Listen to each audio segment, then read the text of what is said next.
como siempre, su conductora Marlene Peralta. Hoy vamos a hablar de la crisis migratoria, pero en específico la historia detrás de por qué llegamos hasta aquí, ¿no? De las políticas de Estados Unidos hacia Latinoamérica y qué rol ha tenido en lo que está pasando actualmente. Sabemos que en las noticias mucho se ha hecho, mucho se ha discutido sobre la separación de familias, sobre los menores que han sido separados de sus padres cuando cruzan, después de cruzar la frontera México-Estados Unidos. Hay mucho de qué hablar hoy. Para eso tenemos a un experto que tenía mucho que no lo veía, años, el profesor José Moya de Columbia University. Gracias por estar con nosotros hoy. Un placer. Bueno, sí, vamos a hablar pues de esta crisis, ¿no? Migratoria. Hasta ahora, según cifras que han dado el gobierno, pues poco más de 2.000 niños han sido separados de sus familias, a pesar de que ya un juez recientemente ordenó de que se parara esta política, que es parte de la política de Trump conocida como cero tolerancia, que inmediatamente alguien cruza la frontera ilegalmente, pues es considerado un criminal, aunque no tenga antecedentes penales. Y esto ha desatado muchísimas críticas. El Congreso de Estados Unidos, pues, están ahora peleándose entre Trump y el Congreso, pero Trump lo que quiere es definitivamente construir un muro y limitar la migración, sea ilegal e ilegal, a como dé lugar. Y esto es parte de esa mano dura que ha establecido en los últimos meses. Pero quiero, yo sé que ya todo eso está en todos tipos de canales, de noticieros. Lo que queremos analizar acá es cómo o qué rol ha tenido Estados Unidos históricamente en esta migración masiva de personas que vienen de Centroamérica, particularmente de El Salvador, de Honduras, Nicaragua y Guatemala. Yo sé que ha habido muchas guerras en Centroamérica, gobiernos comunistas, etcétera, etcétera. ¿Por dónde empezamos? Yo sé que es mucha la historia, son 4 países.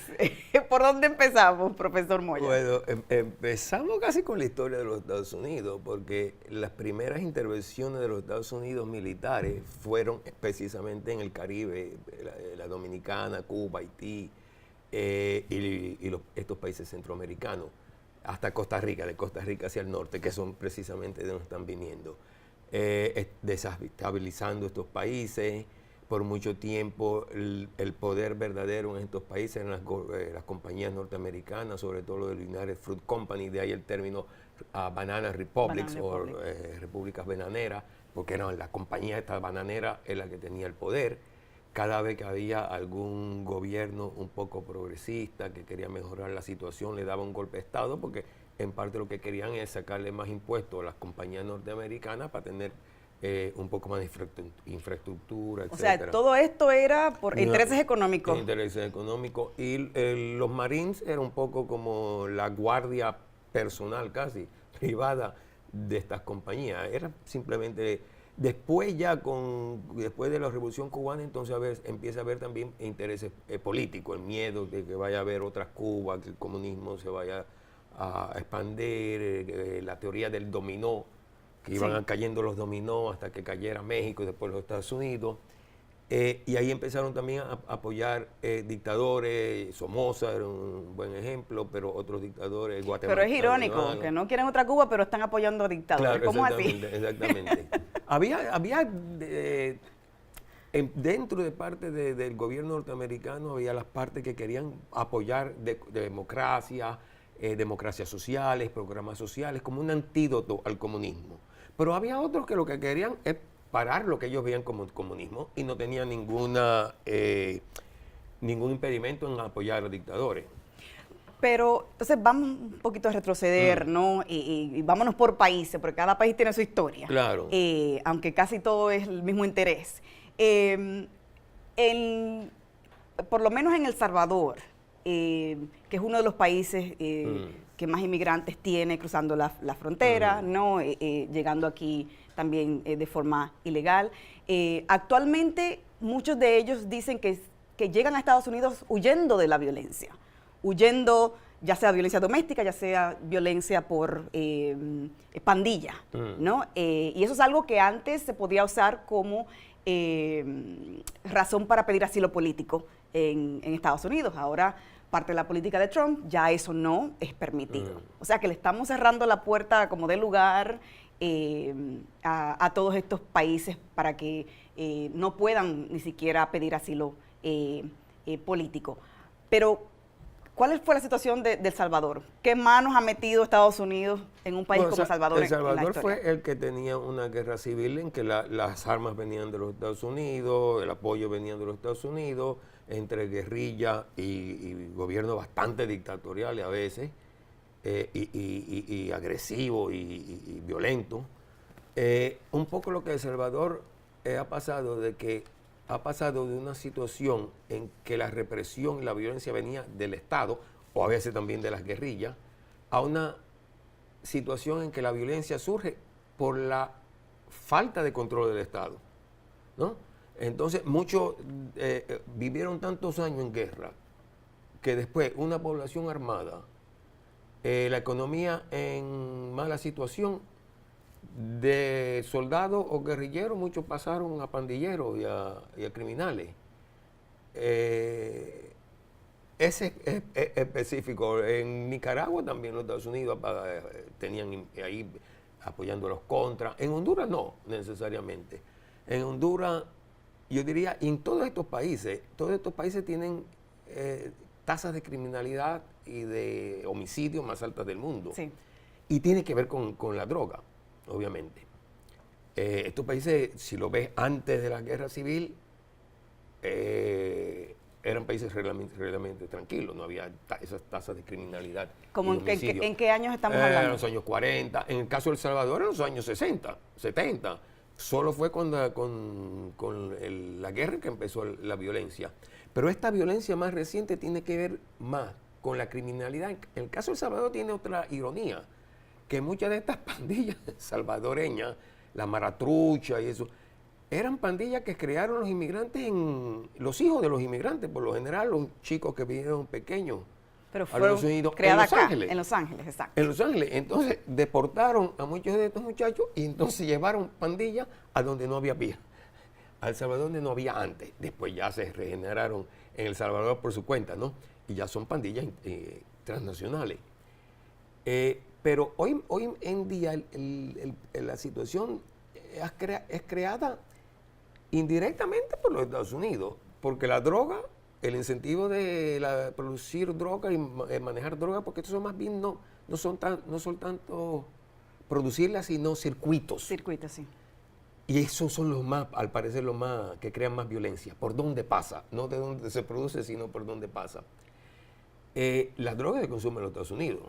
Así que el incentivo de todo esto es la demanda norteamericana. Y las armas van de los Estados Unidos. Entonces los Estados Unidos importan las drogas y exportan las armas. La mayoría de veces ilegalmente. Pero ¿de dónde vienen las armas? Así que los Estados Unidos están metidos en eso en el problema, pero de los dos lados, ¿no? como consumidores de los productos y como exportadores de las armas. Pero me estaba diciendo anteriormente, antes de comenzar el programa, de que quizás la migración también ha cambiado, las razones, ¿no? Han cambiado porque los tiempos han cambiado, ¿no? Estas guerras estamos hablando de los 50, de los 70, claro, de los 80, o sea, estamos hablando más de 20 años. Sí, ya. Entonces, ¿sería injusto echarle la culpa a Estados Unidos de todas maneras, a pesar de que ha sido tanto tiempo? No, ahora es más por eso que indirectamente. Nosotros somos los que consumimos las drogas, no nosotros personalmente. Aquí lo que estamos en Estados Unidos. Los Estados Unidos y las armas vienen de los Estados Unidos, así que eso es lo que fomenta, esa es la relación. La otra tenía más culpa directa porque eran intervenciones y mandando armas, y no tanto. Lo que se ha cambiado, que te estaba diciendo, es que la definición de un refugiado es alguien que tiene peligra su vida por represión estatal, ¿no? O por pertenecer a un grupo minoritario, o a un grupo étnico específico, genocidio, miedo de genocidio. En este caso no es el Estado de estos lugares que está creando esta violencia, esta represión. Es la falta de control y de poder del Estado que deja un vacío y hay todos estos niveles de violencia. Las instituciones no funcionan bien, la policía no funciona bien, las cárceles están súper rellenas. Entonces, la violencia y el miedo no es del Estado, pero la definición de refugiado no ha cambiado. No ha cambiado, claro. Bueno, está siendo cambiada ya Está por el siendo actual cambiada. presidente No, pero Trump. es que no ha cambiado desde los años 40. Cualquier país puede admitir refugiados por otras circunstancias, vamos a decir violencia doméstica, violaciones, falta de seguridad, pero eso no es la ley internacional, es según el país. Entonces, según el país puede admitirlo o no. Claro. Y ahora Trump decidió que estos criterios ya no se van a aplicar. Uh-huh. Quiero dar un poco de datos, porque una de las cosas que se habla es de que esto de separación de familias, volviendo, ¿no?, a lo que está pasando actualmente, es una ley, que esto es algo que ha existido y que inclusive Obama ha implementado. Esto es algo que Trump ha dicho, ¿no?, de que separación de familias, esto ha ocurrido, que eso no es invento de él, que esto sí. Se ha desmentido varias veces de que no, que no hay ninguna ley que diga que hay que separar familias. Aquí, según el periódico El País de España, dice que la administración de Trump se queja de una norma aprobada unánimemente en 2008, o sea, durante el gobierno de George W. Bush, también republicano, que fue aprobada por el Congreso, y la ley buscaba evitar el tráfico de niños y obliga a liberar de modo menos restrictivo de un centro de detención policial a los menores inmigrantes que han llegado solos a los Estados Unidos mientras se les busca una familia de acogida. También impide la deportación inmediata de menores indocumentados que no sean de Canadá o México, pero nada dice de la separación de familias, de la separación de niños de sus padres. Así que estamos hablando anteriormente también de que todo esto es una política de miedo, ¿no? De exagerar, a como dé lugar. Le salió mal, porque esta es poco popular aún entre aquellos que apoyan a Trump. Sí, sí. Porque eso de separar niños de las madres, hombre, como relación pública ha sido un desastre. Sí, sí, sí. Y volvemos otra vez a Latinoamérica. México. ¿Cuál ha sido o cuál será el rol de México ahora que tiene un nuevo presidente, ¿no? A AMLO, como le conocen, Andrés Manuel López Obrador. ¿Y cómo ve usted a México? ¿Cómo se está viendo a México? Porque estamos hablando de Centroamérica, cuando antes solo se hablaba de la inmigración mexicana. Mexicana, sí. La migración mexicana ha casi desaparecido. En los últimos 10 años ha habido más mexicanos que se regresan a México de los que entran. Así que la migración neta es negativa. Van más mexicanos hacia México que entran a Estados Unidos. Que lo que entran. En parte porque, bueno, México es un país mucho más desarrollado, los salarios son mucho más altos que en los países centroamericanos, fuera de Panamá y Costa Rica, que son mucho más ricos. Pero también hay mucha violencia. Hay mucha violencia, pero una violencia diferente. Fíjate que las tasas de homicidios no son ni la mitad, menos de la mitad de lo que son los países centroamericanos. Un poco porque el Estado también tiene más fuerza, y otro porque esta violencia en México es bastante localizada por donde circulan las drogas. México es un país grande, pues puede circular por Michoacán y por Querétaro y después sube pero es por ahí.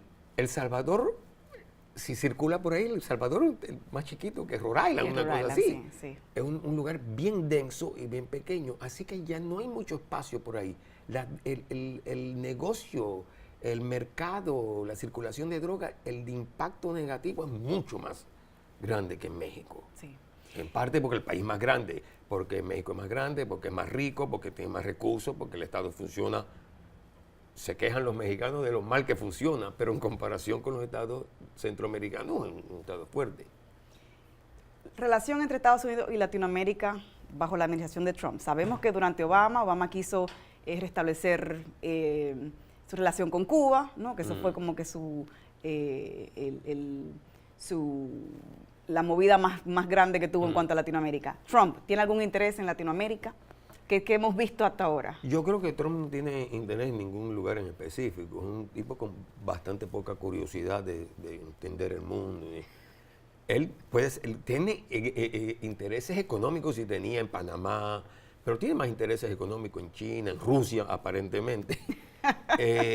Así que no creo que a Latinoamérica lo que ha usado es México, acusar a México que nos mandan los peores mexicanos, los más peligrosos, los más criminales. Obviamente, los mexicanos vienen porque quieren, no porque el gobierno los mande. Pero bueno, sí. Él lo dice y la gente se lo cree.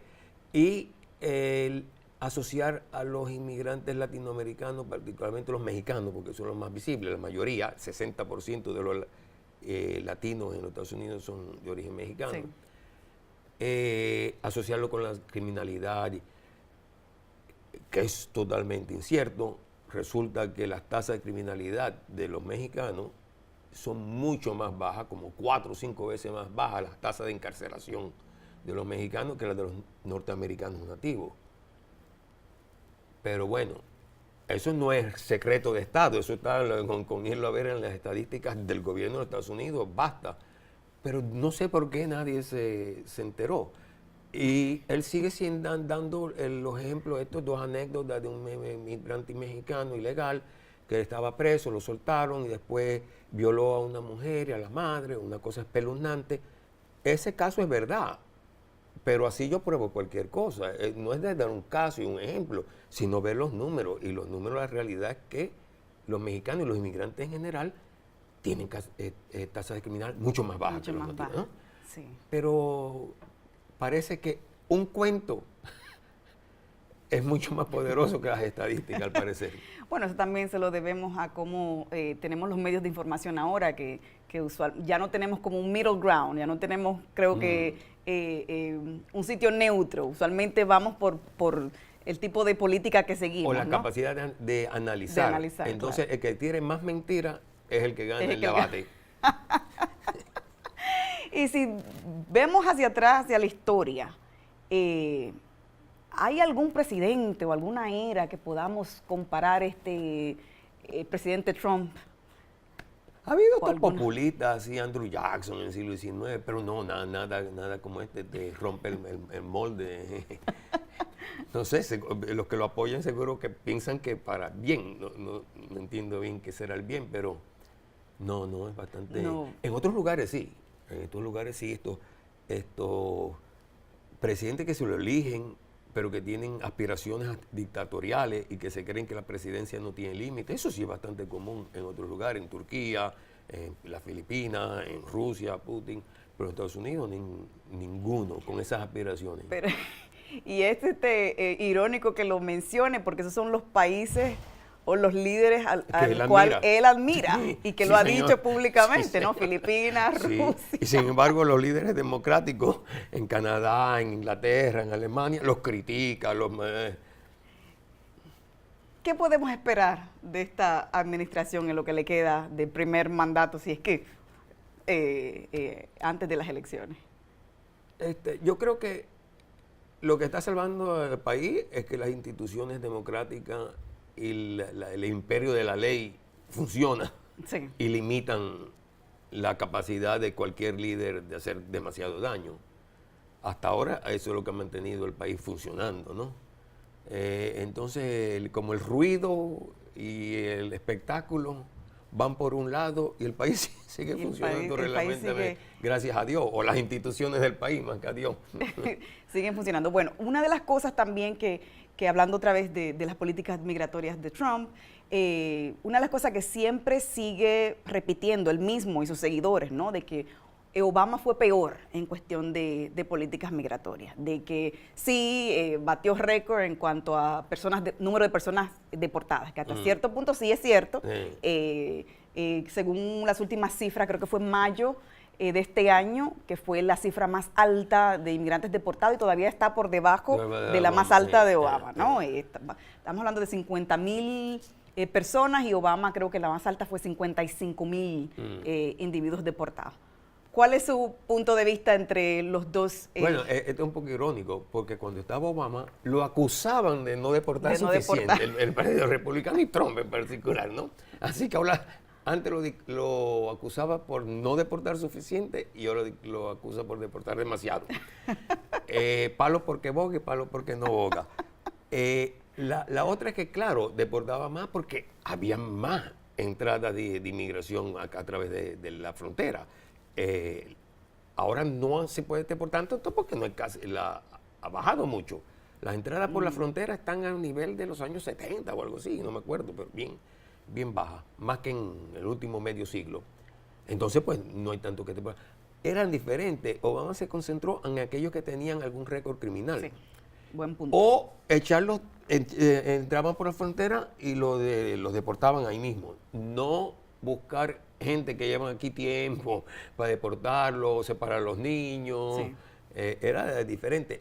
La otra es que Obama no tenía ningún interés en esta política. Él estaba haciendo esta política como para conciliarse con el Partido Republicano y que podía, porque el Partido Republicano siempre demandaba que hubiera más orden, que la frontera estuviera segura. Pues bueno, vamos a ser bien duros y entonces llegar a un acuerdo de legalizar la situación de los que estaban acá, incluyendo los chicos que habían llegado acá de pequeños. Pero el Partido Republicano al final pues no se acercó y no hubo nada. No hubo nada.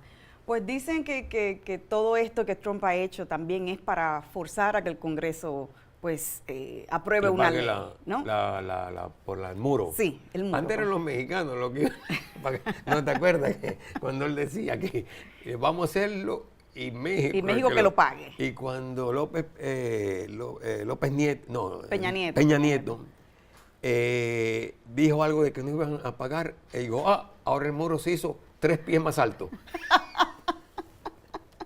Ahora que los mexicanos no van a pagar, ahora quiere que... 3 pies más alto, pero bueno, sí. Entonces dicen, no, que todo esto esta mano dura es para forzar a que el Congreso pues apruebe una ley de inmigración y que incluya, ¿no?, el famoso muro, pero también lo irónico es que la mayoría en el Congreso son republicanos, o sea, su propio partido. Y aquí se está viendo como que son los demócratas los que están de alguna manera impidiendo a que esto ocurra. El Partido Republicano tradicionalmente no ha sido anti-inmigración, porque es un partido que cree en las libertades públicas no personales, tiene cierta admiración como de los inmigrantes, porque son gente con ambición, con deseo de mejorarse, esa retórica. Así que tradicionalmente no había sido anti-inmigración. Esta es una nueva versión. Sí. Sí, bueno, y también que la política de Trump, como mencioné anteriormente, de limitar la migración tanto ilegal como la legal, ¿no? Aquí se está viendo reducción entre las visas que dan especiales, ¿no? Inclusive a profesionales que vienen de otros países también, inclusive ya están hasta revisando a lo que se han hecho ciudadanos americanos por medio de la naturalización, o sea que él está yendo hasta donde pueda. En contra del deseo y la voluntad de las grandes compañías, porque las grandes compañías necesitan contratar en el mundo entero donde tengan el conocimiento que necesiten. Así que en este caso está contra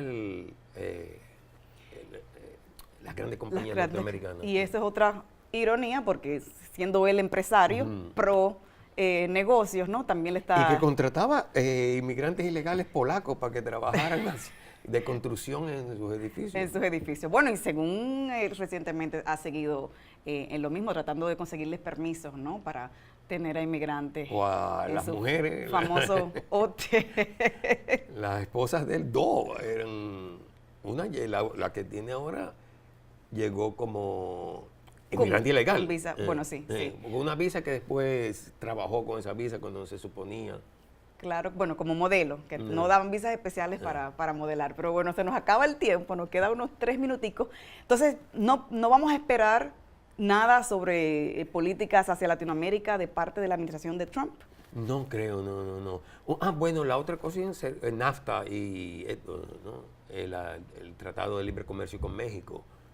No se sabe si eso seguirá o no. Bueno, como México tiene un nuevo presidente, no sabemos hacia dónde irá todo. ¿Algún comentario para concluir antes de irnos? Nada, que con el tiempo todo va a mejorar, la situación va a cambiar. Hombre, yo no sé, es más difícil lo de la cuestión de las drogas y la criminalidad y la violencia en América Central. Estos países, si tú los ves hace, qué sé yo, unas décadas, no tenían esos niveles de violencia. Espero que eventualmente regresen a esos niveles, ¿no?, de estabilidad. De estabilidad. Claro que sí. Pues bueno, muchísimas gracias al profesor de Historia de Columbia University, José Moya, por estar con nosotros hoy. Un placer. Y ojalá lo pueda traer en otra ocasión con mejores noticias. Ok. Así es que nada, eso fue Prospecto Latino por este mes. Esperamos seguir para el próximo mes con un nuevo tema antes de que se nos acabe el verano. Y ojalá sea un tema, como digo, un poco más positivo que lo que hemos visto hasta ahora, con tanta noticia de inmigración y de alta tasa de criminalidad. Aunque la inmigración digo que es una historia positiva, es gente que tiene aspiración a mejorar su vida y casi siempre algo la mejora. Sí, bueno, pero que este gobierno ha tratado de criminalizar a todo el mundo y ese ha sido el problema. Pero nada, aquí dejamos a Prospecto Latino por hoy. Gracias por estar con nosotros. Mi nombre, como siempre, es Marlene Peralta y espero verlos el próximo mes en la próxima edición. Buenas noches.